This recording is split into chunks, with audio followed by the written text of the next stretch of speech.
yeah, you mentioned Trojan. I guess that comes from the Roman days, Mm-hmm. the Trojan horse. But these days, are Trojans really a thing in terms of Yeah.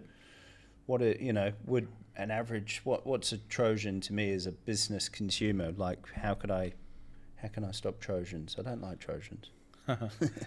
So Trojans would typically be detected by your EDR, like we mentioned before. It's like a file hidden behind a file. So when you open your PDF, Yeah. you get a RAT installed, a RAT for remote access Trojan.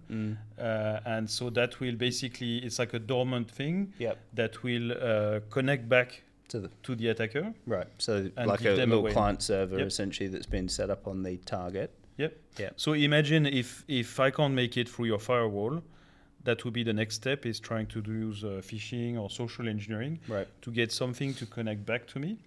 And then after that, I get Okay. legitimate access. So when I was about 10 years old, I used to use a program called Sub 7, I think it was called, if you remember that. Nope. No? And you'd attach the little file to an image or a PDF or whatever, and then drop that to one of your mates, and then open the CD-ROM drive, or I'd take over their AOL MSN chat back in the day.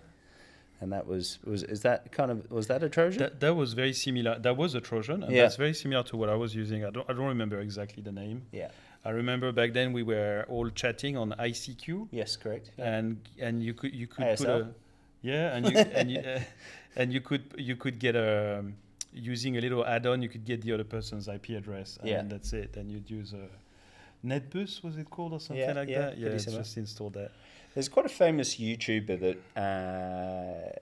he'll be using Omegle or whatever, and he'll be video chatting with a random person, and even though he's using that, they can tell exactly where that person is, right down to the street address.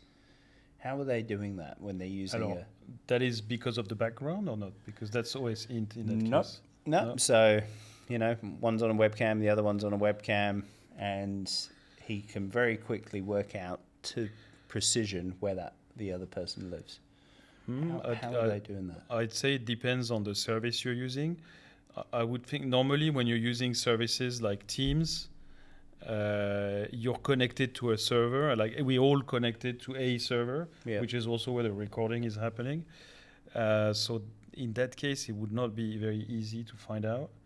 But unless you've hacked Teams itself, the Microsoft servers.